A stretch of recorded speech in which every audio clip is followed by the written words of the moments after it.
नमस्कार दोस्तों, स्वागत है आपके अपने YouTube चैनल रीडिंग लवर्स पर। दोस्तों, आज की जो वीडियो इसमें हम करने वाले हैं आपका हरियाणा में जो टीचर एलिजिबिलिटी जो टेस्ट है TCPST PRT वाला, जिसकी आगे अप्रैल में होने की संभावना है। तो आपके एग्जामों के लिए महत्वपूर्ण जो क्वेश्चन है आज की वीडियो में हम यहाँ पर लेकर आए हैं। सभी वेरी वेरी इंपॉर्टेंट क्वेश्चन हैं, क्योंकि यहाँ से आपको एग्जाम में क्वेश्चन देखने को जरूर मिलेंगे। और ये जो हमने क्वेश्चन यहाँ पर लिए हैं आपके, सबसे पहले बाल विकास एवं जो शिक्षा शास्त्र जो इससे लिए हैं, और उसके बाद में हम आपके जो अन्य जो सब्जेक्ट है से महत्वपूर्ण जो क्वेश्चन है उनको करेंगे। तो जिसमें हमारा यहाँ पर पहला क्वेश्चन है कि संज्ञानात्मक विकास के चार चरण संवेदी, पेशीय, पूर्व से क्रियात्मक, स्थूल क्रियात्मक और औपचारिक से क्रियात्मक, इनकी पहचान की गई है। अब ये विकास के जो चार चरण बतलाए थे, इनमें से किन के द्वारा बतलाए गए थे? हिलगार्ड, हरलॉक, स्टार्ट या फिर जिन पियाजे के द्वारा। और इसमें जो हमारा यहाँ पर सेंसर ऑप्शन डी वाला, जिन पियाजे के द्वारा। इनसे पहले वाली वीडियो में हमने आपको बताया भी था इनके, तो इनके द्वारा जो संज्ञानात्मक विकास का सिद्धांत दिया गया था, और इन्होंने इसके चार चरण बतलाए थे। नाम थोड़े से अलग हो सकते हैं, जैसे इंद्रजनित गामक अवस्था आपको देखने को मिल सकती है, ये पहली अवस्था होती है। उसके बाद पूर्व से क्रियात्मक अवस्था होती है। तो यहाँ से देख लेते हैं, जो इंद्रजनित गामक अवस्था या संवेदी अवस्था जो मानी गई है 0 से 2 साल की होती है। पूर्व से क्रियात्मक अवस्था दूसरे नंबर की है, जो 2 से 7 साल की होती है। इसके बाद पूर्व से क्रियात्मक के बाद चाहे यहाँ पर स्थूल से क्रियात्मक या मूर्त से क्रियात्मक आपको देखने को मिल सकता है, तो ये 7 से 11 की होती है। इसके बाद अमूर्त से क्रियात्मक या औपचारिक से क्रियात्मक अवस्था आपको देखने को मिल सकती है, जो 11 से आगे की होती है। तो इस प्रकार से चार अवस्थाएं इन्होंने जब बतलाई थी, तो ऑप्शन डी जो हमारा यहाँ पर आंसर इसमें हो जाएगा। तो चार चरण जो आप इनके ये याद रखिएगा। नेक्स्ट हमारा क्वेश्चन है संवेग से। अब संवेग व्यक्ति की उत्तेजित दशा है। ये जो कथन है निम्नलिखित में से किन का है? जिन पियाजे का है, वुडवर्थ का है, वैलेंटाइन या फिर रोज। तो संवेग व्यक्ति की उत्तेजित दशा है, ये कथन था यहाँ पर। अब ये कथन इनमें से किन का है? और इसमें अगर हम देखें तो ऑप्शन बी वाला है हमारा। तो किन का है? वुडवर्थ का है। संवेग और भावना शब्दों को कभी कभी यथार्थ के तौर पर प्रयोग किया जाता है। संकीर्णतर अर्थ में संवेग को किसी अधिक स्थायी भावना को प्रत्यक्ष अल्पकालिक अवस्था के रूप में परिभाषित किया जा सकता है। अर्थात सामान्य अर्थ में संवेग को किसी अधिक स्थायी भावना को प्रत्यक्ष अल्पकालिक अवस्था के रूप में परिभाषित किया जा सकता है। अर्थात सामान्य अर्थ में संवेग का तात्पर्य प्राणी के उत्पन्न संवेदना से है, जिसमें प्राणी शारीरिक परिवर्तन और प्रबल भावना के कारण उत्तेजित दशा में एक निश्चित व्यवहार का प्रदर्शन करता है। और ये जो वुडवर्थ हैं, इन्होंने इस पर अपनी परिभाषा भी दी थी कि संवेग व्यक्ति की उत्तेजित दशा है, ये वाली। तो ये परिभाषा जो है वुडवर्थ जो है इन्होंने दी थी। नेक्स्ट हमारा क्वेश्चन आ जाता है जिन पियाजे का जो संज्ञानात्मक विकास का सिद्धांत है, इसमें अमूर्त तर्क एवं परिपक्व नैतिक चिंतन की अवस्था की विशेषताएं हैं। चार अवस्थाएं अभी हमने आपको बताई थी। सबसे पहले इंद्रजनित या संवेदनात्मक, फिर पूर्व, और इसके बाद मूर्त और औपचारिक या अमूर्त, ये सबसे लास्ट की है। तो यहाँ पर जो इसमें अमूर्त तर्क एवं परिपक्व नैतिक चिंतन कौन सी अवस्था की विशेषताएं हैं? अमूर्त चिंतन वाली। अब अमूर्त जो होती है वो सबसे लास्ट की है, जिसे औपचारिक से क्रियात्मक अवस्था भी कहा जाता है। तो ये आप याद रखिएगा। चतुर्थ जो अवस्था है, इसमें बालक में चिंतन में पूर्ण जो क्रमबद्धता वो आ जाती है, तथा अमूर्त तर्क एवं परिपक्व नैतिक चिंतन का विकास हो जाता है। तो सबसे लास्ट की अवस्था है, मतलब जिसमें व्यक्ति जो है बिना देखे ही काम करने लग जाता है। ये मूर्त होगी, मतलब जो कोई सामने चीज है उसको देखकर जो काम करेगा। नेक्स्ट आ जाता है अभिवृत्ति से। अभिवृत्ति संप्रत्य है, संज्ञान परक है, संवेगात्मक है, क्रियापरक है, ये सभी है। तो अभिवृत्ति संप्रत्य क्या है? अभिवृत्ति संप्रत्य की बात करें तो इसमें ऑप्शन डी को माना गया, मतलब ये सभी इसमें आ जाते हैं। अभिवृत्ति जो है वो किसी विषय, वस्तु या घटना के प्रति एक तरह का दृष्टिकोण रखने की मानसिक क्रिया है, जिसमें संज्ञापरक, क्रियापरक और संवेगात्मक प्रत्यय यह पाया जाता है। नेक्स्ट आ जाता है बच्चे का जो संज्ञानात्मक विकास है। इस हेतु जो उत्तम स्थान है खेल का मैदान, सभागार, घर, विद्यालय में कक्षा का वातावरण है। तो बच्चे का जो संज्ञानात्मक विकास है, इसमें सबसे उत्तम जो स्थान है ये माना गया है। अब सबसे उत्तम स्थान की बात करें तो विद्यालय में जो कक्षा का वातावरण है इसको माना गया है, जहां वह संवेदी सूचनाओं को ग्रहण कर उसका रूपांतरण विस्तार कर सकता है। नेक्स्ट आ जाता है संवेग की उत्पत्ति होती है। अब जो संवेग है इनकी उत्पत्ति मानी गई है आदत से, मूल प्रवृत्तियों से, शारीरिक विकास से या संप्रत्यों के निर्माण से। अब जो संवेग है इसकी उत्पत्ति मानी गई है। संवेग की उत्पत्ति की बात करें तो ऑप्शन बी से रहेगा हमारा। तो जो मूल प्रवृत्तियां जो इनसे माना गया है, और ये जो कैंटोवीज जो थी, कैंटोवीज जो मनोवैज्ञानिक है, कैंटोवीज ये वाले, तो इनके अनुसार संवेग से तात्पर्य एक ऐसी आत्मनिष्ठ भाव की अवस्था से है जिसमें कुछ शारीरिक उत्तेजना पैदा होती है और उस परिस्थिति में कुछ महत्वपूर्ण व्यवहार होता है। व्यवहार की उत्पत्ति मूल प्रवृत्तियों के कारण होती है। अब तक कुल 14 प्रकार की जो मूल प्रवृत्तियां हमको पहचाना जा चुका है। तो अब जो यहाँ पर ये संवेग या मूल प्रवृत्तियों की जो बात हुई है इनके बारे में भी जो हम थोड़ा सा जान लेते हैं।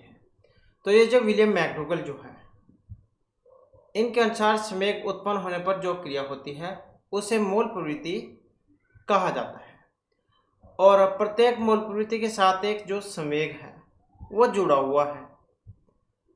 जैसे यहाँ पर पलायन है, पलायन मतलब क्या है, भय, भय के कारण होता है।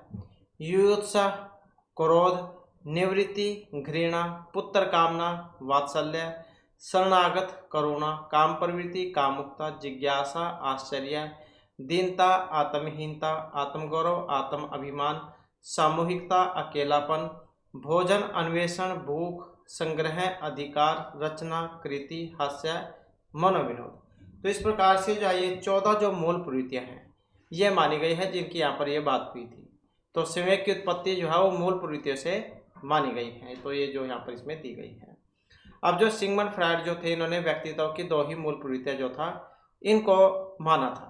अब जो 2 मूल प्रवृत्तियों की यहाँ पर इसमें जो बात हुई है तो इसमें जीवन और मृत्यु ये वाली थी। प्रेम, स्नेह और जो काम प्रवृत्ति है इसको लिबिडो कहा गया है। लड़कों में ओडिपस नाम की ग्रंथि पाई जाती है और लड़कियों में इलेक्ट्रा। तो इतना आप जो इसमें याद रखिएगा। तो ये 14 जो है मूल प्रवृत्तियां थी। नेक्स्ट आ जाता है क्वेश्चन हमारा संवेगात्मक विकास को प्रभावित करने वाले कारक। शारीरिक स्वास्थ्य, थकान, मानसिक योग्यता या ये सभी है।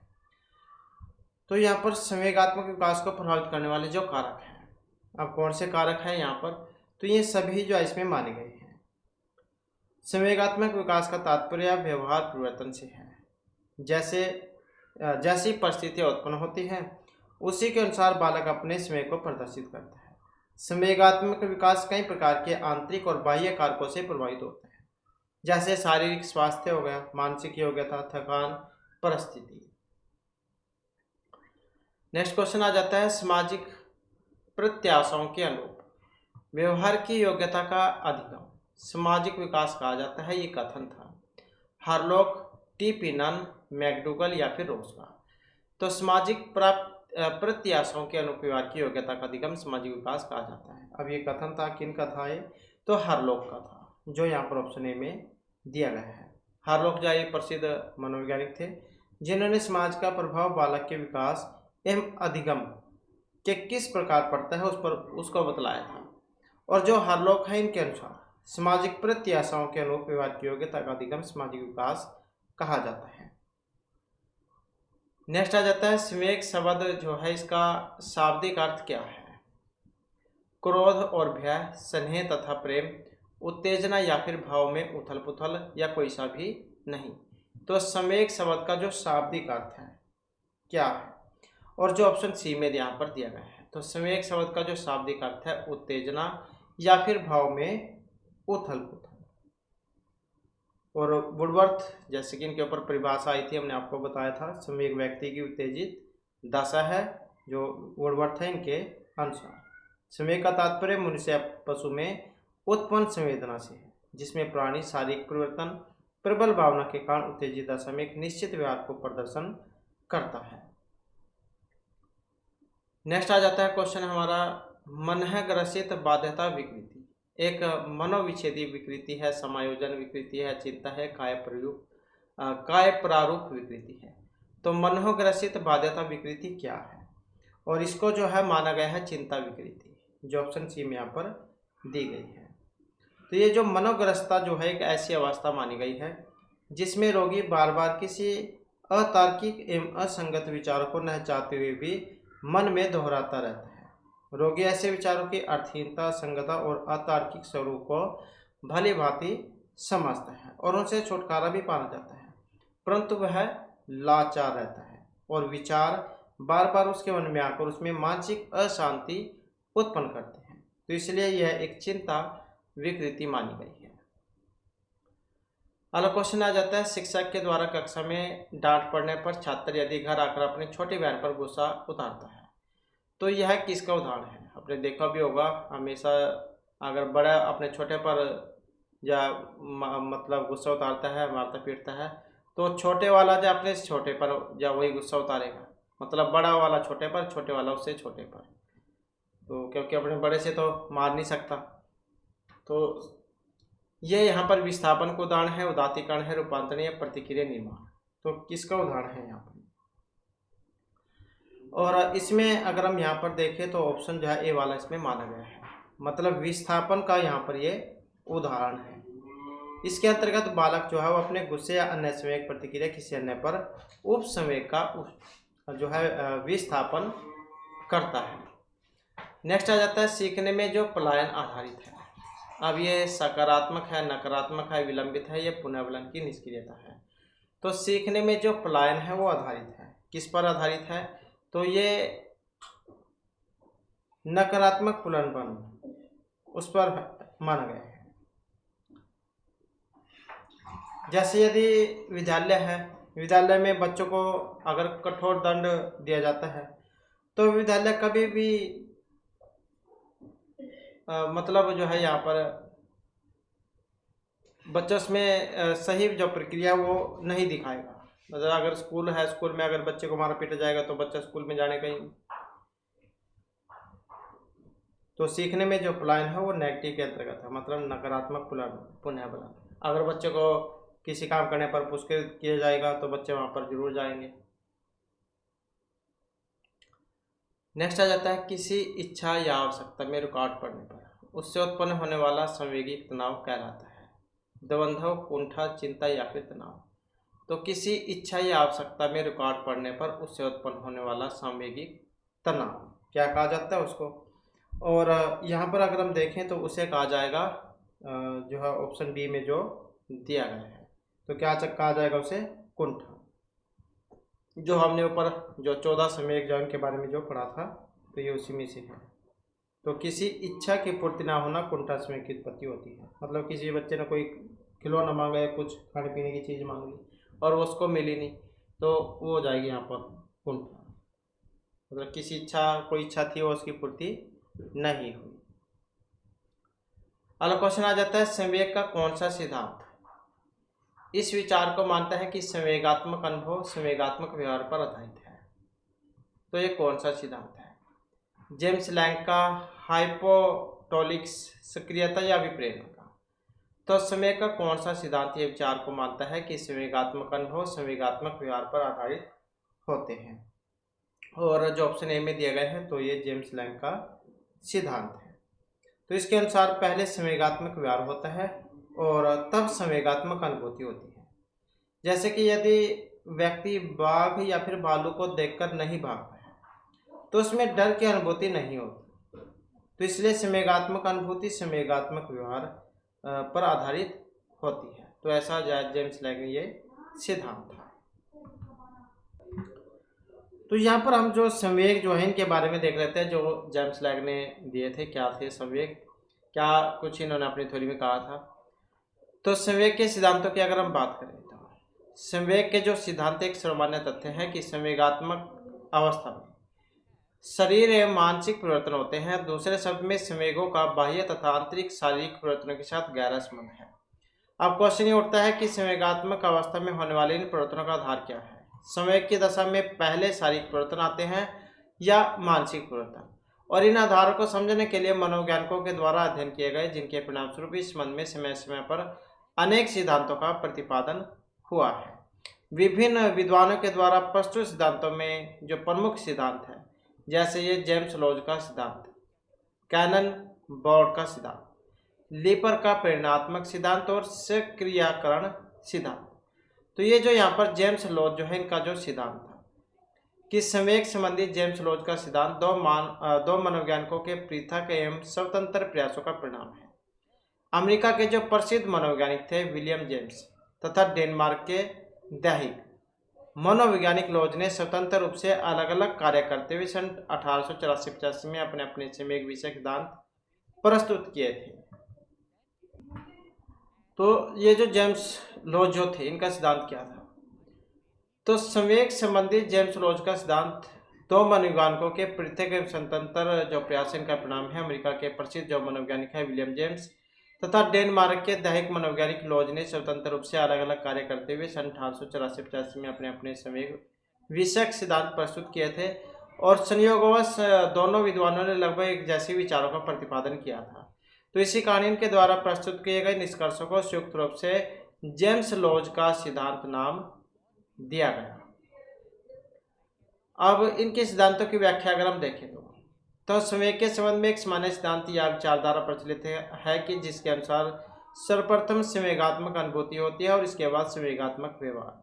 इसका अभिप्राय है कि किसी उत्तेजना के संपर्क में आने वाला व्यक्ति पहले किसी परिस्थिति का प्रत्यक्षीकरण करता है, तब उसके अंदर मानसिक परिवर्तन होते हैं जो शारीरिक परिवर्तनों को जन्म देता है और इस प्रकार से वह कोई कार्य करता है। उदाहरण के लिए बहुत दिनों के बाद एक माँ अपने बेटे को देखती है, जिससे उसके अंदर मानसिक परिवर्तन आते हैं और वात्सल्य का संवेग जन्म लेता है। यह वात्सल्य को संवेग, प्यार, दुलार और आलिंगन जैसी सारी क्रियाओं के द्वारा व्यक्त होता है। सामान्य सिद्धांत को निम्न प्रकार से समझा जा सकता है, जैसे व्यक्ति को उत्तेजना से संपर्क, परिस्थिति का प्रत्यक्षीकरण, मानसिक परिवर्तन, संवेगात्मक अनुभूति और ये शारीरिक परिवर्तन एवं क्रियाएं। किंतु जेम्स और लोज उपयुक्त प्रचलित विचारधारा के विपरीत अपनी अवधारणा प्रस्तुत करते हैं, जिसके अनुसार व्यक्ति के विशिष्ट संवेगात्मक व्यवहार के फलस्वरूप ही अभीष्ट संवेगों की अनुभूति होती है। विलियम जेम्स ने अपने विचारों को प्रकट किया कि मेरा सिद्धांत है कि शारीरिक परिवर्तन उद्दीपक के प्रत्यक्षीकरण के तुरंत बाद होता है और जैसे ही वे संवेग में होते हैं उनके प्रति हमारी अनुभूति बदल जाती है। संवेगात्मक व्यवहार के विषय में उनका स्पष्टीकरण इस प्रकार से यहाँ पर दिया गया है कि हमें दुख होता है क्योंकि हम रोते हैं, क्रोध उत्पन्न होता है क्योंकि हम मारते हैं, भय लगता है क्योंकि हम कांपते हैं। हम इसलिए नहीं रोते, मारते, कांपते क्योंकि हमें दुख होता है, क्रोध उत्पन्न होता है या भय लगता है। तो जेम्स के ही समान लोज ने भी संवेगों की उत्पत्ति के लिए सारी क्रियाओं को जिम्मेदार माना था। तो लोज के शब्दों में कि हमारे हर्षों और विषाद के लिए, हमारे आनंद और व्यथाओं के लिए, हमारे मानसिक जीवन के संपूर्ण संवेदनात्मक पहलू के लिए वाहिनी पेशी संस्थान उत्तरदायी होती है। तो ये जो जेम्स लोज जो सिद्धांत है, सार संक्षेप में क्या है कि उद्दीपन के उपस्थित होने पर व्यक्ति में क्रियाओं का प्रारंभ होता है और उसके शरीर में कुछ परिवर्तन दृष्टिगोचर होते हैं। इन क्रियाओं और परिवर्तनों का ज्ञान व्यक्ति के अंदर संवेग पैदा करता है, जिसकी उसे अनुभूति होती है और इसे इस प्रकार भी समझ सकते हैं। परिस्थिति को प्रत्यक्षीकरण, शारीरिक परिवर्तन, क्रियाएं, मानसिक परिवर्तन अर्थात संवेगात्मक अनुभूति। जेम्स लोज सिद्धांत के पक्ष में तर्क या प्रमाण।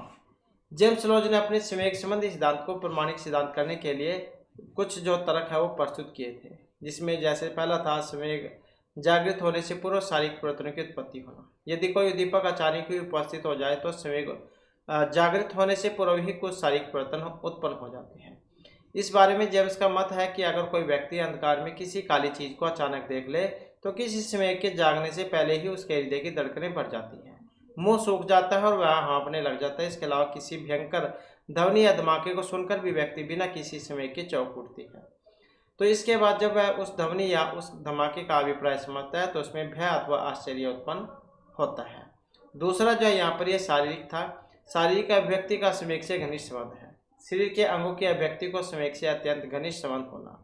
जेम्स लोज सिद्धांत के पक्ष में एक महत्वपूर्ण तर्क है कि ऐसे संवेगों की कल्पना करना दुष्कर है जिसमें शारीरिक अंगों की अभिव्यक्ति नहीं होती हो। संवेग की अनुभूति के लिए तद अनुरूप शारीरिक आसन का होना बहुत जरूरी है। तीसरा था शारीरिक अभिव्यक्ति के विरोध स्वरूप संवेग का भी विरोध। यदि शारीरिक अंगों की अभिव्यक्ति का विरोध किया जाए तो इसके फलस्वरूप तत्संबंधी संवेग को भी विरोधी माना जा सकता है। यदि कोई उद्दीपक सम्मुख आ जाए और उसके प्रति की जाने वाली स्वाभाविक क्रियाओं को हम रोक लें तो संवेग जागृत नहीं होगा। तो जेम्स के अनुसार यदि किसी की मृत्यु पर कोई रुदन क्रंदन न करे अथवा ऐसी ही कोई शारीरिक क्रिया प्रदर्शित न करे तो दुख का संवेग नहीं माना जाएगा। चौथी जो यहाँ पर थी, कृत्रिम अभिव्यक्तियों के माध्यम से संवेग की जागृति। कृत्रिम मतलब बनावटी ढंग से शारीरिक अंगों की अभिव्यक्तियां प्रदर्शित करने से संवेग जागृत हो जाते हैं। इसे जेम्स ने फिल्म और नाटक के अभिनेताओं और अभिनेत्रियों का उदाहरण प्रस्तुत कर समझाया था। ये कलाकार फिल्म और नाटक में अभिनय के दौरान कृत्रिम व्यवहार अथवा क्रिया तथा हावभाव का प्रदर्शन कर संवेग अभिव्यक्ति करते हैं। तो ये बनावटी व्यवहार या क्रियाएं उनमें तत्संबंधी संवेग को जागृत करती हैं, जिससे उनका अभिनय जीवंत व सफल हो जाता है। जैसे आप कई बार फिल्म देखते हैं तो उसमें कई बार जो ऐसा सीन दे देते हैं कि व्यक्ति या उसको देख रहा व्यक्ति को रोना आ जाता है, तो कई बार ऐसी जा उसमें सीन जा आ जाता है। पांचवें नंबर जो यहाँ पर शराब और नशीले पदार्थ के सेवन से संवेग की उत्पत्ति है। शराब या अन्य नशीले पदार्थों के सेवन से भी संवेग की उत्पत्ति होती है। इसका कारण है कि इन उत्तेजक पदार्थों के कारण शारीरिक अवस्था कुछ इस प्रकार की हो जाती है कि वह विभिन्न संवेगों को उत्पन्न कर देती है। जेम्स स्वीकार करते हैं कि किसी व्यक्ति द्वारा मादक नशीले पदार्थों का सेवन करने से बिना किसी बाहरी उद्दीपक के उसमें स्वतः ही खुशी, दुखी, साहस, क्रोध आदि के संवेग उत्पन्न होने लगते हैं।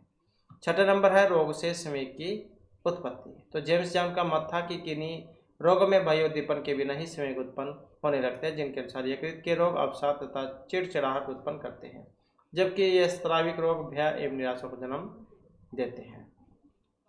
तो इस प्रकार के जो इनके कुछ ये सिद्धांत थे। तो वैसे तो बहुत बड़ा है यहाँ पर क्वेश्चन ये, तो आप पढ़ना चाहते हैं तो वीडियो को रोककर आप जो इनको पढ़ सकते हैं। अब जैसे ये जेम्स लोज है, क्योंकि यहाँ पर अलग अलग मनोवैज्ञानिकों ने अपने अपने जब उदाहरण जो यहाँ पर दिए थे। तो जेम्स लोज के संवेग संबंधी सिद्धांत की मान्यता है कि किसी संवेग की उत्पत्ति के लिए संबंधित वस्तु का प्रत्यक्षीकरण ही काफी होगा। आलोचकों ने इस मान्यता का स्वीकार किया और तर्क किया कि यदि यह मान्यता सत्य होती है तो किसी एक वस्तु या घटना के प्रत्यक्षीकरण के परिणामस्वरूप प्रत्येक परिस्थिति में एक ही प्रकार की प्रतिक्रिया प्रकट की जाती, परंतु व्यवहार में प्राय ऐसा नहीं होता। तो बॉर्डजाइनर ने एक उदाहरण प्रस्तुत करते हुए लिखा था कि मान लीजिए जेम्स का मुकाबला पहले तो पिंजरे में बंद भालू से होता है और उसके पश्चात खुले हुए भालू से। पहली वस्तु भालू को वह मूंगफली देता है और दूसरी वस्तु उसी भालू से भागता है। तो प्रस्तुत उदाहरण के द्वारा स्पष्ट होता है कि किसी संवेग की उत्पत्ति के लिए अभीष्ट वस्तु के साथ कुछ परिस्थितियों को भी ध्यान में रखना आवश्यक होता है। तो इस तरह के द्वारा भी जेम्स लोज के सिद्धांत का खंडन किया गया था। बाकी और जो यहाँ पर मानव मनोवैज्ञानिक है, इन्होंने अपने जो यहाँ पर विचार जो है रखे हैं इसमें, तो आप जो है वीडियो को खोज करके पढ़ सकते हैं। नेक्स्ट हमारा यहाँ पर क्वेश्चन आ जाता है क्रोध और भय से। अब जो क्रोध और भय जो यहाँ पर अभिप्रेरणा है, परिकल्पना है, संवेग है, ये मूल प्रवृत्ति है। तो इसे क्या माना गया है? क्रोध और इसको देखो तो ये क्या है, संवेग के अंतर्गत ये माने गए हैं। तो मैकडोगल जन के द्वारा 14 जो संवेग है इनके बारे में बतलाया गया था। तो संवेग क्या एक जटिल अवस्था है जिसमें कुछ आंगिक प्रक्रियाएं जैसे हृदय की गति में परिवर्तन, रक्तचाप में परिवर्तन, सांस की गति में परिवर्तन, इसके अलावा भारी अंगों में परिवर्तन ये होता है। तो क्रोध और जो भय ये संवेग के ही प्रकार माने गए हैं। नेक्स्ट हमारा क्वेश्चन है इनमें से कौन सा व्यक्तित्व का प्रक्षेपी प्रक्षेपण नहीं है? अब जो ये प्रक्षेपी जो परीक्षण है वो नहीं है। अब प्रक्षेपी परीक्षण की बात करें तो ये जो जैसे मनोवैज्ञानिक हुए हैं हरमन रोसा, तो इन्होंने किया था ये संदर्भ परीक्षण। एक ये TAT परीक्षण भी है, TAT वाला। तो ये मॉर्गन और मरे जो थे इनके द्वारा दिया गया था। रोसा संदर्भ परीक्षण हरमन रोसा जो थे इन्होंने दिया था, ये TAT वाला है, ये हरमन रोसा का है। सब साहचर्य की बात करें तो गाल्टन जॉइन का था, गाल्टन 75 शब्द इन्होंने दिए थे इसमें। और युंग की अगर बात करें, इनका भी सेम ही था, तो युंग की बात करें तो इसमें थे 100 शब्द। और क्रॉस आउट परीक्षा ये प्रेसी की थी। अंतर्मुखी और बहिर्मुखी जो परीक्षा ये लेयर्ड, मेस्टोन एम हीड्राटर, ये नाम भी ऐसे ही है यहाँ पर। तो ही ड्र ड और रा इनकी थी। मोजेक परीक्षण ये जो है मार्गरेट लेविनफील्ड इनका था। तो इस प्रकार से कुछ यहाँ पर ये परीक्षण थे। तो बाकी और जो आएंगे तो उनको हम आगे क्वेश्चन में जा देखेंगे। तो ये व्यक्तित्व का प्रक्षेपी परीक्षण यहाँ पर एक नहीं था। कौन सा था? ये वाला 16 PF परीक्षण। इसमें व्यक्ति के विचारों की अभिव्यक्ति होती है और उसके अभिव्यक्ति से उसके व्यक्तित्व का मापन होता है। तो यहाँ पर जो है ये 16 PF परीक्षण जो है ये अप्रक्षेपी परीक्षण है, जिसमें व्यक्ति के सामने प्रश्नों को रखा जाता है और उसका जवाब प्रश्न के विकल्प से प्राप्त किया जाता है। और प्रश्नों की जो संख्या है वो कितनी थी? 164 थी। तो ये 16 PF परीक्षण था। ये प्रक्षेपी है, ये सारे प्रक्षेपी है। प्रक्षेपी मतलब जैसे ये सही दब्बा परीक्षण है। एक कागज है, कागज के ऊपर जैसे सही के छींटे मार दिए जाते हैं, कागज को बंद कर दिया जाता है। बंद मतलब फोल्ड कर दिया जाता है और उस पर जो ये जो चित्राकृति उभर के आएगी जैसी भी, तो फिर वो देखना होगा कि कैसी है इसमें, क्योंकि अलग अलग तरीके की बनती है। तो उसके ऊपर फिर अपने विचार जो देने होते हैं। वो था प्रक्षेपी परीक्षण। नेक्स्ट है आवश्यकता का पद अनुक्रम सिद्धांत। ये दिया गया था वाटसन, कोहलर, मैस्लो या पावलोव ने। अब इसकी बात करें तो यहाँ पर ऑप्शन रहेगा बी वाला। तो मैस्लो जैन के द्वारा दिया गया था ये। तो ये जो सिद्धांत है इसके अनुसार जब मनुष्य अपने जीवन के अस्तित्व के लिए किसी वस्तु की कमी का अनुभव करता है तो उसे प्राप्त करने के लिए प्रेरित हो जाता है। मैस्लो ने मनुष्य की 5 जो आवश्यकताएं हैं उनको चिन्हित किया था। और एक पठार जो है एक इसके माध्यम से भी ने बताया था, त्रिभुज कह सकते हैं पठार। तो सबसे पहले सबसे नीचे था इसमें शारीरिक, उसके बाद सुरक्षा, सुरक्षा के बाद सामाजिक और सामाजिक के बाद था आत्मानुभूति। तो ऐसे जो इन्होंने 5 ये माने थे। तो मैस्लो ने मनुष्य की 5 आवश्यकताओं को चिन्हित किया था: शारीरिक, सुरक्षा, सामाजिक सम्मान, आत्म अनुभूति। अगला क्वेश्चन आ जाता है इनमें से किसके अनुसार इदम अहम परम अहम या व्यक्तित्व के 3 घटक हैं? अल्बर्ट बंडूरा, यूंग, फ्राइड या फिर एटलर। तो इदम अहम और परम अहम व्यक्तित्व के 3 घटक हैं। अब इसमें अगर हम देखें तो ऑप्शन जो हमारा डी वाला रहेगा। तो ये किनका था?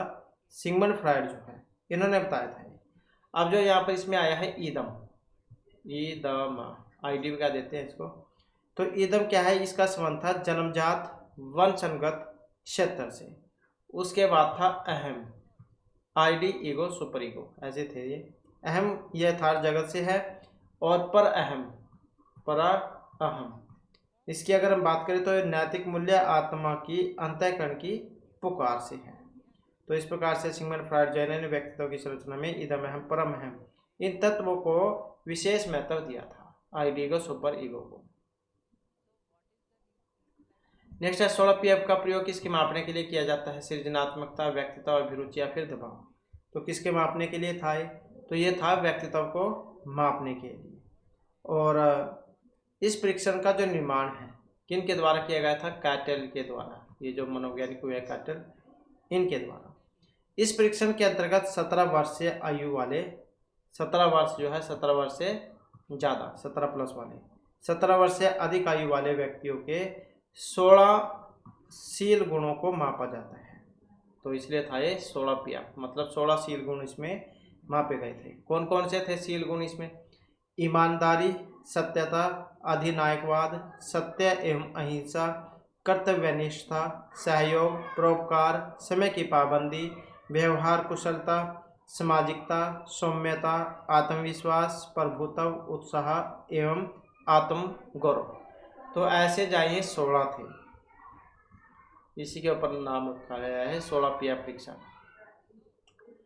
अगला क्वेश्चन आ जाता है यहाँ पर व्यक्तित्व के संगठन का जो स्वरूप है, सामाजिक आर्थिक है, सामाजिक राजनीतिक, मनोवैज्ञानिक शारीरिक या मनोवैज्ञानिक आध्यात्मिक है।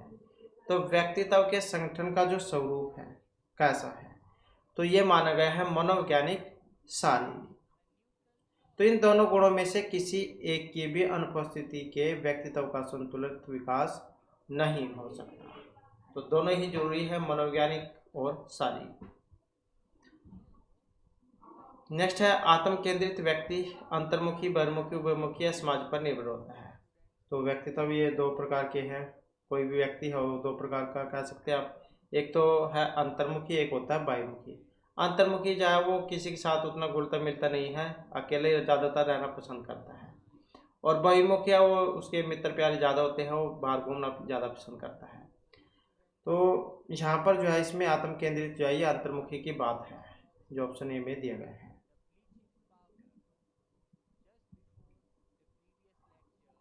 नेक्स्ट आ जाता है अपने ऊर्जा बल को बाहर की ओर अभिव्यक्त करने वाले व्यक्ति का प्रकार। तो अपने ऊर्जा बल मतलब लिबिडो को बाहर की ओर अभिव्यक्त करने वाले व्यक्ति का प्रकार ज्ञानात्मक, बहिर्मुखी, कलात्मक या धार्मिक व्यक्तित्व है। अब यहाँ पर अगर हम देखें तो ऑप्शन सी वाला है इसमें, तो कौन सा है? बहिर्मुखी।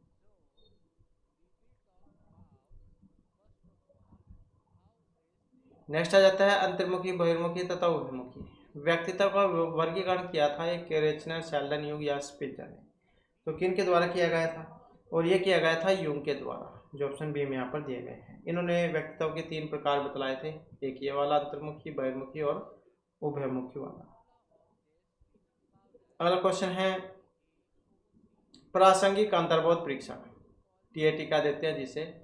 तो इसका विकास किया गया था साइमंड, मर्रे, होर्ट्जमैन या ब्लैक के द्वारा। प्रासंगिक अंतर्बोध परीक्षण, तो इसका संबंध था मर्रे से, जैसे कि ऊपर क्वेश्चन आया था, हमने आपको बताया था। तो प्रासंगिक अंतर्बोध परीक्षण व्यक्तित्व मापन का एक परीक्षण है। इस परीक्षण का विकास वर्ष 1935 में हार्वर्ड विश्वविद्यालय के शिक्षक थे S.A. मर्रे। क्या नाम था इनका? S.A. मर्रे। तो इनका नाम था S.A. मर्रे, यहाँ पर आ जाएगा। तो टीएटी परीक्षण में जो कार्ड थे कितने थे? ये भी क्वेश्चन आया हुआ था पहले एक बार।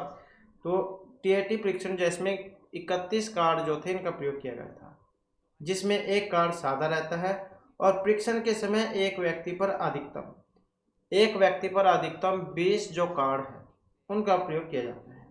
और प्रत्येक कार्ड पर अलग अलग विषय पर अलग अलग चित्र बने होते हैं और प्रत्येक कार्ड पर बने चित्रों के आधार पर 5 मिनट में कहानी बनानी पड़ती है। तो ये बीआर जो होती है कई विश्वविद्यालय में कराते हैं, कई नहीं भी कराते होंगे, तो ये उसमें कराते हैं परीक्षा। उसमें क्या है, बहुत सारे कार्ड होते हैं, एक व्यक्ति को दे जाएंगे, मतलब जैसे यहाँ पर बात हुई है, और जो चित्र होगा उसमें उसके ऊपर कहानी बनानी होगी। या जैसे आप अपने घर से लगा लो, घर में कोई फोटो लगी हुई है, चित्र कोई सीनरी वगैरह जैसे होती थी पहले, तो उसे देखकर आपने अपने मन में कोई भी कहानी है वो लिखनी होती है मन के द्वारा, जल्दी से, मतलब 5 मिनट के अंदर ही। तो ऐसे होते थे कार्ड, 31 कार्ड थे इसमें, और एक व्यक्ति पर अधिकतम 20 कार्ड का प्रयोग किया जाता था। तो इससे जब उसके गुण जान के बारे में पता लग जाता है, व्यक्ति के कितना सोचने वाला है, कितनी तर्क शक्ति है इसकी। बुद्धिमत्ता परीक्षण। नेक्स्ट आ जाता है व्यवहारवादी, जो इन्होंने कहा है मुझे नवजात शिशु दो, मैं उसे डॉक्टर, वकील, चोरिया जो चाहे बना सकता हूँ। तो ये बात कही थी यहाँ पर फ्रीमैन ने, वाटसन, न्यूमैन या होलिंगटन। तो किसने की थी ये? अब इसमें देखें तो ऑप्शन आएगा सी वाला, तो वाटसन जो इन्होंने की थी। अब वाटसन जो अमेरिका के प्रसिद्ध मनोवैज्ञानिक थे और व्यवहारवादी मनोवैज्ञानिक में अग्रणी थे, और वाटसन का मनोविज्ञान के क्षेत्र में व्यवहार का प्रमुख स्थान दिया गया है, और व्यवहार का परिवर्तन कर मानव विकास किया जा सकता है। और इनका एक प्रमुख कथन था ये वाला कि मुझे नवजात शिशु दे दो, मैं उसे डॉक्टर, वकील, चोर या जो चाहे मर्जी बना सकता हूँ। तो वातावरण पर भी बहुत सारे कुछ ये निर्भर करता है, जैसे परिवार का, आस पड़ोस का, तो जैसा माहौल होगा बच्चा वैसे ही बनेगा, वैसे ही सीख जाएगा। जैसे माहौल में डालोगे तो वैसे ही बन जाएगा। नेक्स्ट है फ्रायड के अनुसार हमारे मूल्यों का अंतिकरण होता है इदम, अहम, पर अहम या परिस्थितियों में। तो फ्रायड के अनुसार हमारे मूल्यों का अंतिकरण किस में होगा? अब यहाँ पर अगर हम देखें तो किस में माना गया है? तो पर अहम में, सुपर ईगो, इसमें माना गया है। तो फ्रायड जो है इन्होंने व्यक्तित्व संरचना में इदम, अहम और पर अहम इन तत्वों को विशेष महत्व दिया था, और इनके अनुसार जब ये तीनों तत्व एक दूसरे के साथ समन्वित होकर कार्य करते हैं तो व्यक्ति अपने वातावरण के साथ प्रभावशाली ढंग से समन्वय स्थापित कर लेता है। तो ये जो परम अहम जो है नैतिक मूल्य और आत्मा का अंतःकरण से संबंधित है। नेक्स्ट हमारा क्वेश्चन है, सामूहिक अचेतन का संप्रत्यय दिया था। अब ये सामूहिक अचेतन का संप्रत्यय दिया था पावलोव, फ्रायड, स्किनर या यूंग ने। किन के द्वारा दिया गया था? और ये दिया गया था यूंग के द्वारा। जो ऑप्शन डी में यहाँ पर दिया गया है, सामूहिक अचेतन का संप्रत्यय। और इन्होंने जो ये अचेतना जो है, अचेतना, इसको दो भागों में बांटा था। एक में था व्यक्तिगत अचेतन और दूसरे में था सामूहिक। एक में व्यक्तिगत और दूसरे में सामूहिक। तो इस प्रकार से दो भागों में इन्होंने बांटा था अचेतना को। अगला क्वेश्चन है, इरोस का संबंध है जीवन मूल प्रवृत्ति से, मन मूल प्रवृत्ति से, भय मूल प्रवृत्ति या प्राकृतिक मूल प्रवृत्ति से। अब ये इरोस जो है इनका संबंध है, इरोस का संबंध किससे है? तो इनका जो संबंध है ये जीवन मूल प्रवृत्ति जो है इससे माना गया है। अब जो सिगमंड फ्रायड है, इन्होंने मूल प्रवृत्तियों को इन दो भागों में बांटा था। तो दो भागों में बांटा था, एक में तो यही वाली थी जीवन मूल प्रवृत्ति और दूसरे वाले में थी मृत्यु। तो एक में जीवन था, दूसरे में मृत्यु। जीवन मूल प्रवृत्ति जो है ये वाली, इसको इरोस कहा जाता है। और ये मरने वाली अगर आ जाए तो मृत्यु मूल प्रवृत्ति को थैनासोट कहा जाता है। थैनासोट, थैना क्या है, थैनाटोस, थैनाटोस, ये वाला थैनाटोस। तो जीवन को इरोस और मृत्यु को थैनाटोस कहा जाता है। अगला क्वेश्चन है, अहम निर्देशित होता है। अब अहम जो है ये सुख, वास्तविकता, आदर्शवादी, सामान्य सिद्धांत किसके द्वारा होता है? और इसमें अगर हम देखें तो यहाँ पर जो ऑप्शन बी वाला हमारा जो है इसमें रहेगा, ये मतलब वास्तविकता के द्वारा।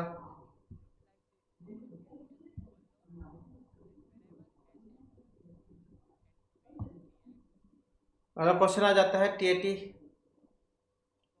अब जो टीएटी जो है ये बनाया गया था, जैसे के ऊपर क्वेश्चन आया था, तो टीएटी परीक्षण तो किन का था? ये मर्रे का था। इनमें से एक अलग है। अब कौन सा अलग है? TAT cloud picture test, 16 PF वाला डायमंड टेस्ट, कौन सा अलग है इसमें? अब अलग जो है इसमें ये वाला है 16 पीएफ परीक्षण, ये वाला जैसे के ऊपर हमने पढ़ा भी था, इसमें प्रक्षेपी परीक्षण था ये,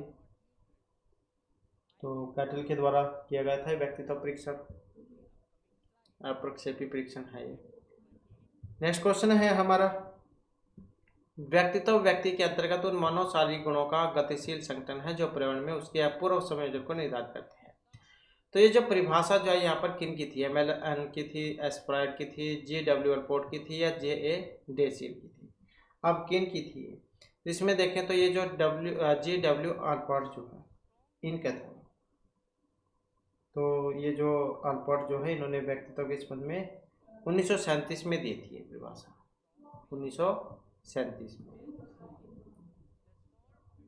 अगला क्वेश्चन आ जाता है, व्यक्ति का सामाजिक अधिगम सिद्धांत। अब ये दिया था, किन के द्वारा दिया गया था? अल्बर्ट बंडूरा और जो वॉल्टर है इनके द्वारा। कब दिया था इन्होंने? ये दिया था 1977 में, 1977 में सामाजिक अधिगम सिद्धांत। नेक्स्ट आ जाता है, मानव व्यक्तित्व के मनोलैंगिक विकास को निम्न में से महत्व दिया था कमेनियस, हॉल, फ्रायड या फरिंगबर्ग ने। तो मानव व्यक्तित्व के मनोलैंगिक विकास को महत्व दिया था। अब महत्व किन के द्वारा दिया गया था? अब इसमें देखें तो ये जो सिगमंड फ्रायड जो है इनके द्वारा दिया गया था। तो इन्होंने वो जो बताया था अपने ऊपर पढ़ा, या आइडिगो सुपर ईगो वो वाला। अगला क्वेश्चन आ जाता है, अल्बर्ट बंडूरा का कथन है कि बच्चे प्रतिक्रिया प्रतिमानीकरण के द्वारा सीखते हैं और उसको कहा जाता है। अब उसको क्या कहा जाता है? तो अभ्यास के द्वारा सीखना, अंतर्दृष्टि, निरीक्षण या पुरस्कार के द्वारा सीखना। तो क्या कहा जाता है उसको? अब इसमें अगर हम देखें तो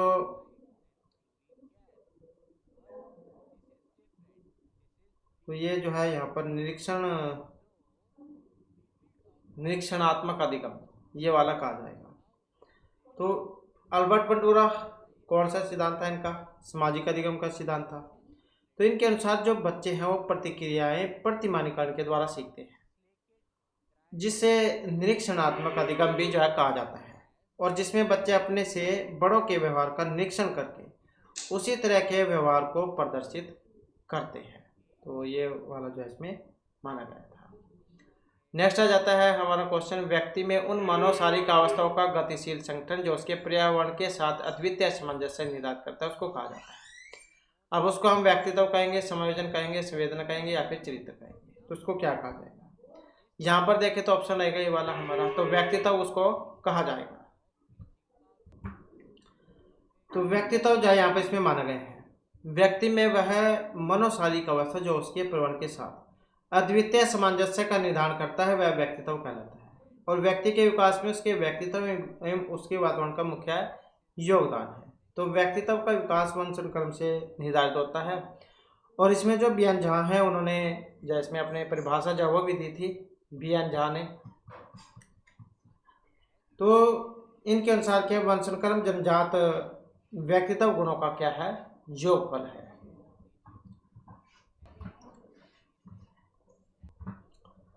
इसके बाद में फिर हमारे यहाँ पर जो आपके अन्य सब्जेक्ट जो इसके महत्वपूर्ण क्वेश्चन आ जाते हैं, और इसमें जो एक अलग है वो आपने बताना है कौन सा है इसमें अलग।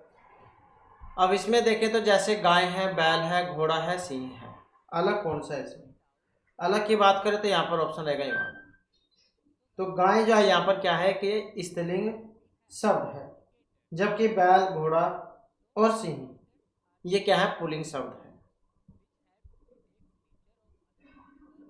अलग क्वेश्चन है चाय, काफी, दूध, भात। अब इसमें अलग कौन सा है? इसमें अगर हम अलग की बात करें तो ऑप्शन ए वाला रहेगा इसमें भी। तो यहाँ पर क्या इसमें जो चाय है, चाय अलग है। चाय क्या है? स्त्रीलिंग शब्द है, जबकि कॉफी, दूध और भात ये क्या है? पुल्लिंग शब्द है। नेक्स्ट है ऊंट शब्द का स्त्रीलिंग कौन क्या बनेगा? तो कौन सा होगा इसका? ऊंट का यही बनेगा ऑप्शन ए वाला। नेक्स्ट अगर हम देखें यहाँ पर जैसे गुरु शब्द है, तो गुरु का स्त्रीलिंग इनमें कौन सा बनेगा? गुरु के स्त्रीलिंग की बात करें तो यही हो जाएगा ऑप्शन डी वाला, तो गुरु का गुरु ही बनेगा। नेक्स्ट आ जाता है हमारा निम्न में कौन सा शब्द स्त्रीलिंग नहीं है? दही, अंगूठी, पुस्तक या अंगीठी स्त्रीलिंग नहीं है, कौन से वाला? तो ये वाला।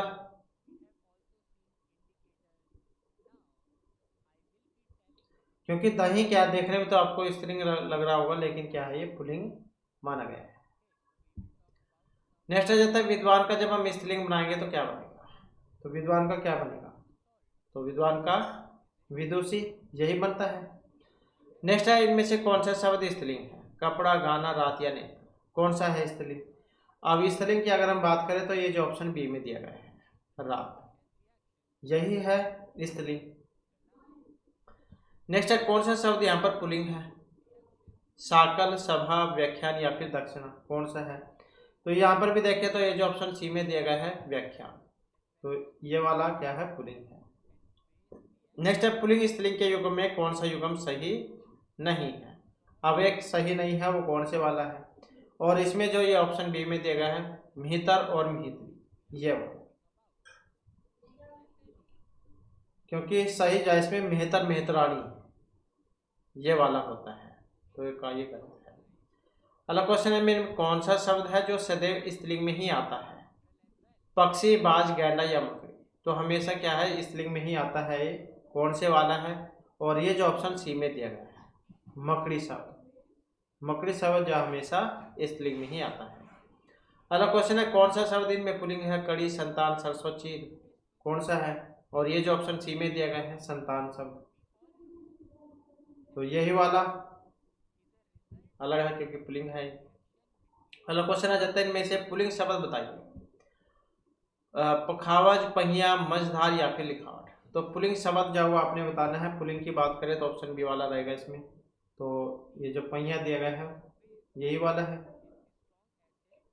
नेक्स्ट है वनिता का अर्थ क्या होता है? जंगल, पुस्तक, स्त्री या फिर व्यवसाय वनिता। तो वनिता का क्या है? स्त्री। इसके अलावा जो वनिता, इसके और कौन कौन से हैं? स्त्री भी कह देते हैं, औरत, नारी, महिला, ललना, कामिनी, रमणी। तो ऐसे जो इसके बहुत सारे नाम हैं। नेक्स्ट हमारा क्वेश्चन है, हिंदी के शब्दों का लिंग निर्धारण किसके आधार पर होता है? प्रत्यय, संज्ञा, सर्वनाम या क्रिया के आधार पर। तो लिंग निर्धारण जो किसके आधार पर होगा? लिंग निर्धारण की अगर हम बात करें तो ऑप्शन जो है इसमें सी वाला हमारा रहेगा। तो मतलब जो क्रिया है, क्रिया के आधार पर होता है। मैं जा रहा हूँ पुल्लिंग हो गया, और मैं जा रही हूँ स्त्रीलिंग हो गया। नेक्स्ट है, दाता शब्द का जब स्त्रीलिंग हम बनाएंगे तो क्या बनेगा? दाती, दात्री, दात्री, दाती। अब है तो बोलने में एक जैसे सही, तो स्त्रीलिंग कौन से वाला है? तो ये जो ऑप्शन सी में दिया गया है, दात्री जो रूप है ये वाला देने वाला क्या देते हैं जिसको। नेक्स्ट है, आयुष्मान का स्त्रीलिंग क्या होगा? आयुष्मती, आयुषी, आयुष्मयी या आयुष्मयी। कौन सा होगा आयुष्मान का? चिट्ठी पर देखा होगा आपने, ब्याह शादी कार्ड होते हैं आयुष्मान, आयुष्मती, चिरंजीवी। तो इसका कौन सा होगा? तो इसमें देखें तो ऑप्शन ए वाला हो जाएगा, आयुष्मती। ये शादी कार्ड पर आपने देखा होगा इस प्रकार लिखा हुआ। नेक्स्ट है, लिंग की दृष्टि से वाक्य शुद्ध है। चाय फीका है, खट्टा है, चांदी सोने से कम महंगा है, मिश्री मीठा है। तो लिंग की दृष्टि से सही है। अब सही कौन सा है इसमें? तो ये वाला, दही खट्टा है। दही क्योंकि पुल्लिंग शब्द है तो इसको माना गया है। अगला क्वेश्चन है, नेक्स्ट है, इनमें कौन सा शब्द पुल्लिंग है? अब इनमें डिबिया, खटमल, दात्री, जीव कौन से वाला सही है? सही की बात करें तो ऑप्शन सी वाला है इसमें, खटमल, क्योंकि ये पुल्लिंग माना गया है, बाकी और सारे स्त्रीलिंग हैं। गठड़ी शब्द कैसा है? पुल्लिंग है, स्त्रीलिंग, नपुंसकलिंग या विधिलिंग, उभयलिंग कह देते हैं। तो कौन सा है गठड़ी शब्द? गठड़ी जो है ये स्त्रीलिंग माना गया है, जो ऑप्शन ए में यहाँ पर दिया गया है। नेक्स्ट है, कौन सा शब्द स्त्रीलिंग है यहाँ पर? चना, अरहर, उड़द, बाजरा। तो कौन सा है यहाँ पर स्त्रीलिंग? ये स्त्रीलिंग की बात करें तो ऑप्शन बी वाला जो है अरहर, ये वाला। तो इसको क्या है?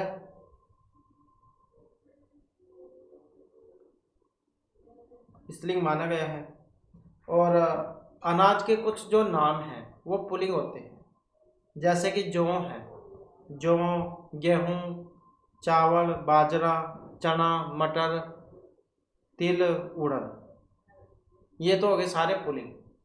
और अरहर, एक ये मक्की का देते हैं, मकई, और जवार, जवार, और एक ये मिंगू, क्या है, मींग, और खेसारी, खेसारी। ये सारे के सारे क्या है? स्त्रीलिंग है।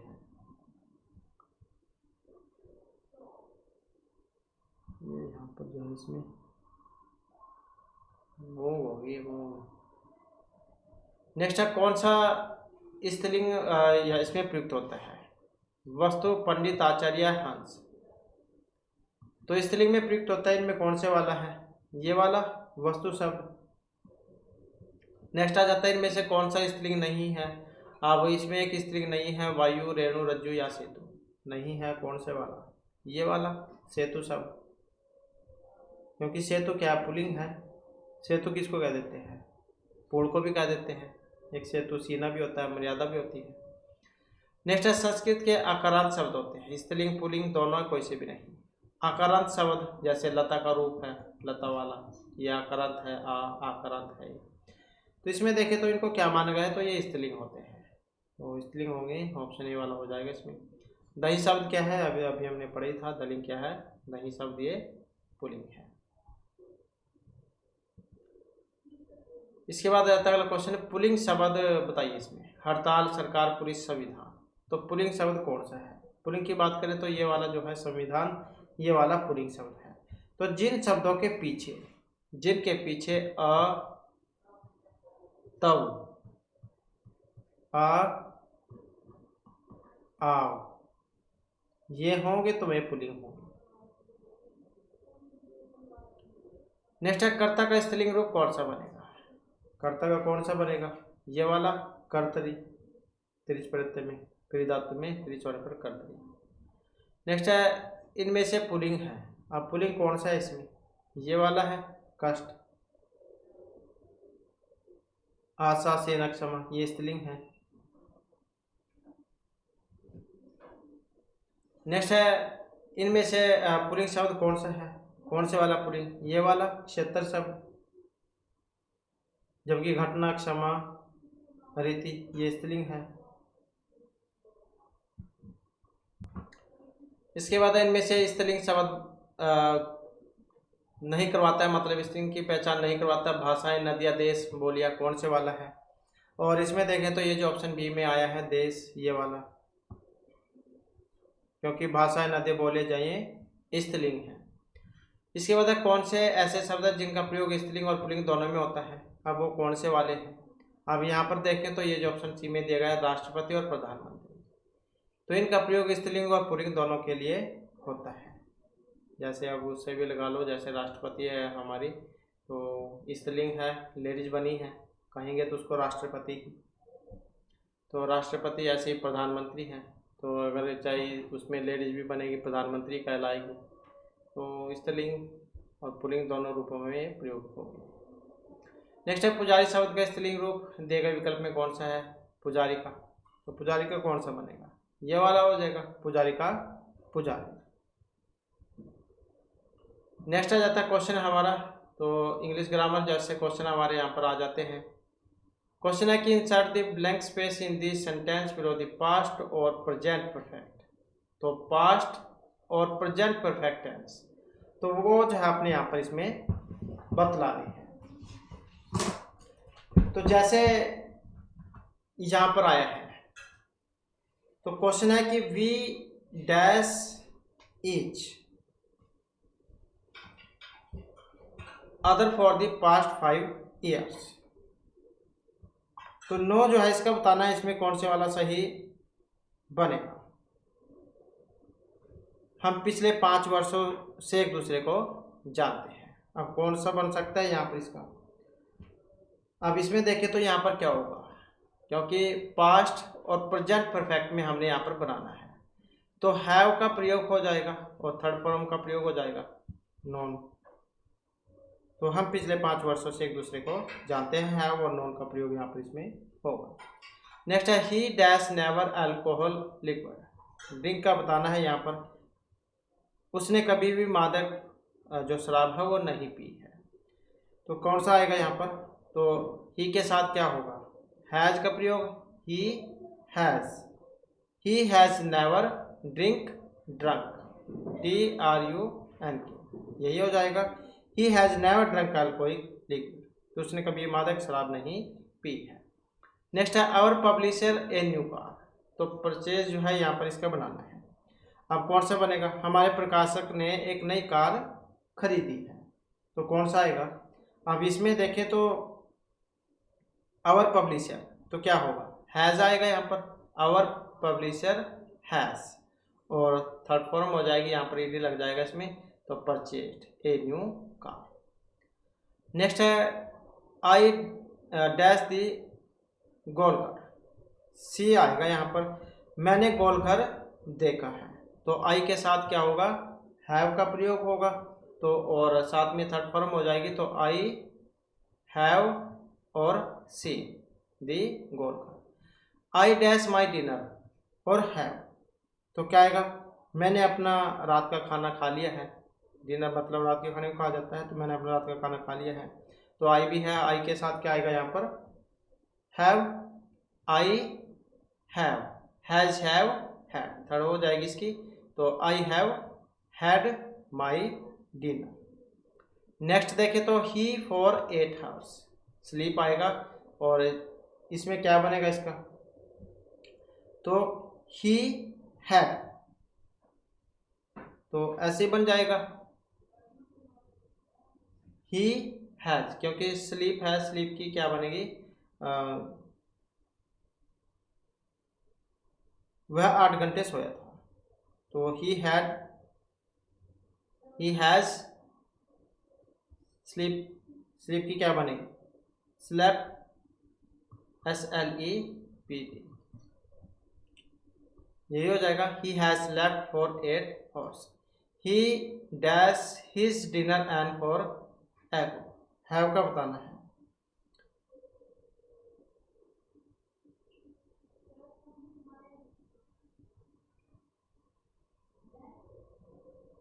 तो उसने अपना जो मतलब डिनर जो है वो अभी किया है, एन हो एगो। तो कौन सा बन जाएगा यहाँ पर इसका? उसने 1 घंटे पहले मतलब अपना रात का जो खाना है वो खाया था। तो क्या होगा? हैड आ जाएगा। He had, he had, he had his dinner an hour ago. उसने 1 घंटे पहले अपना रात का खाना खाया, ऐसे हो जाएगा। नेक्स्ट है ही dash for 6 hours last night. Sleep का बताना है। तो क्या आएगा यहाँ पर? 6 hours लास्ट नाइट।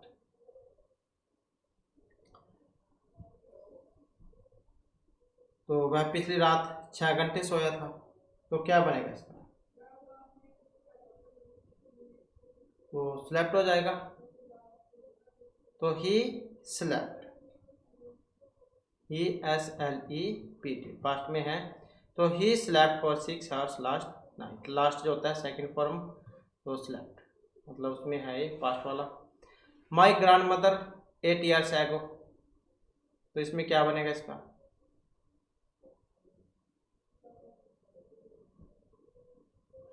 डाई। तो मतलब मेरी दादी 8 साल पहले ही मर गई थी। तो क्या आएगा? My grand mother died 8 year एगो। एगो है तो मतलब पास्ट वाली बात है, तो डाइड हो जाएगा इसका भी, DIED, डाइड मतलब मर गई थी। मेरी दादी 8 साल पहले मर गई थी। नेक्स्ट है someone the chair break the train. यहाँ ये वाला, यहाँ पर DIED। तो the train just now arrive. तो ट्रेन अभी अभी आई है। जस्ट अराइव मतलब अभी अभी आई है। तो क्या हो जाएगा? द ट्रेन हैज, यही हो जाएगा द ट्रेन हैज। और ये डी लग जाएगा यहाँ पर, अराइव हो जाएगा। The train has just arrive. Next है समवन द चेयर ब्रेक। किसी ने कुर्सी तोड़ दी। तो क्या बनेगा इसका? तो someone has broken the chair. तो क्या होगा? समवन हैज, और ये third form broken, BROKEN, broken the chair. He dash the film last week. Last आ गया यहाँ पर और सी है, तो क्या आएगा इसके साथ? उसने वह फिल्म पिछले हफ्ते देखी थी। तो लास्ट के साथ सेकंड फॉर्म, तो ही सा, यही हो जाएगा। He saw that film last week. Next है I suppose you dash the latest news Pintu Kavita yesterday. तो हियर और मैरी का बताना है। यहाँ पर क्या बनेगा? मुझे लगता है कि तुमने नवीनतम समाचार सुना है। पिंटू ने कल कविता से शादी कर ली। तो क्या बनेगा यहाँ पर इसका? तो इसमें क्या होगा? आई सपोज है, तो आई सपोज यू, आई के साथ हैव, तो क्या हो जाएगा? आई सपोज यू हैव, और ईयर के थर्ड फॉर्म हो जाएगी HEAR, और HEARD। ईयर ये हो जाएगा। आई suppose you have here the last news, और उसके बाद पिंटू मैरिड कविता। इसके भी मैरी का मैरिड हो जाएगा, MARRIED, वाई काट कर IED हो जाएगा इसका। मैरिड कविता यस्टरडे, यस्टरडे है यहाँ पर सेकंड वाला। When he dash her she dash asleep in her chair. See और सीट है, तो कौन सा बनेगा इसका? यहाँ पर देखें तो कौन सा बनेगा? तो उसे कुछ दिन पहले उसका पत्र मिला था, लेकिन उसने अभी तक उसका जवाब नहीं दिया है। तो एगो है, तो क्या हो जाएगा? रिसीव्ड ईडी लग जाएगा, मतलब डी लग जाएगा, रिसीव्ड सेकंड में। He received her letter a few days ago but he has not replied, Y काट के I E D, replied to as yet, उसने कुछ दिन पहले उसका पत्र मिला था लेकिन उसने अभी तक उसका जवाब नहीं दिया। ऐसे हो जाएगा। नेक्स्ट आ जाता है हमारा यहाँ पर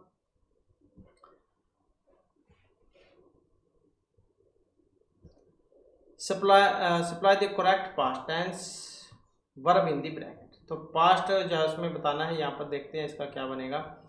the train dash when she to see me, stop और कम, जब वह मुझसे मिलने आई।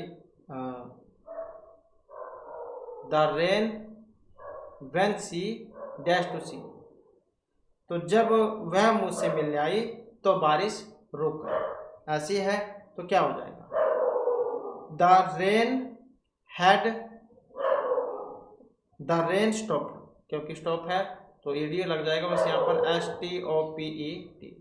The rain stop when she come came, second came to see me, जब वह मुझसे मिलने आई तो बारिश रुक गई।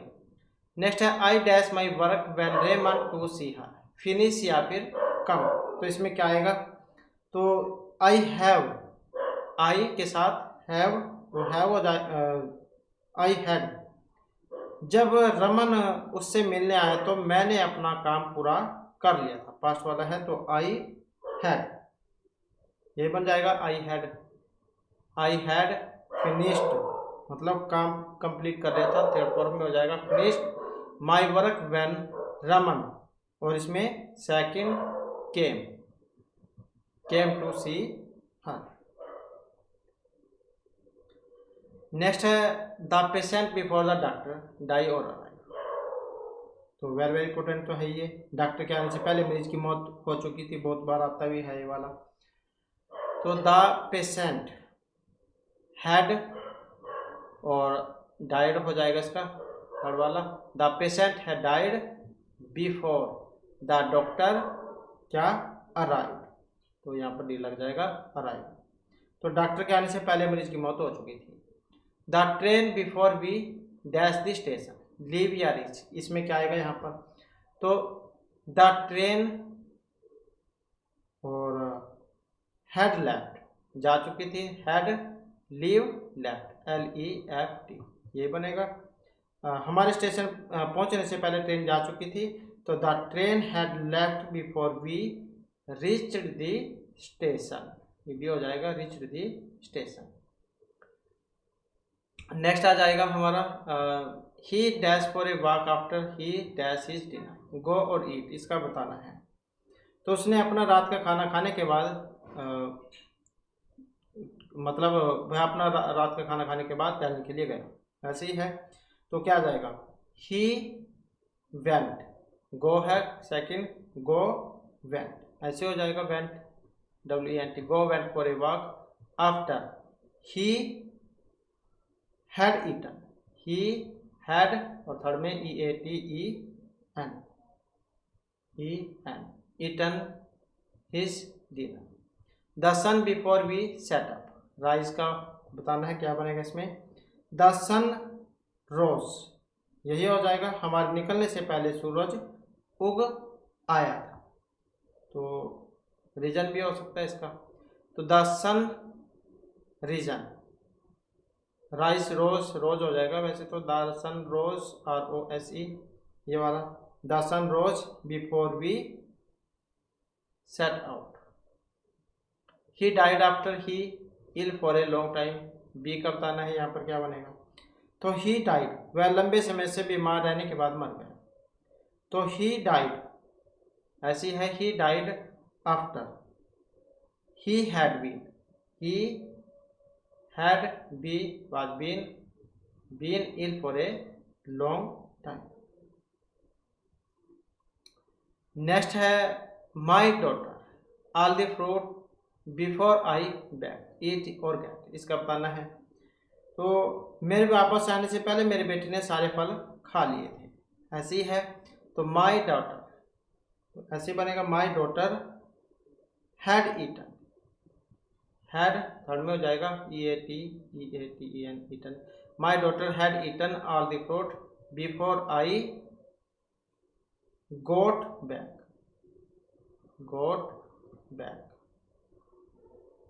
नेक्स्ट है my father to see my only month है, क्या हमको बताना है यहाँ पर क्या बनेगा।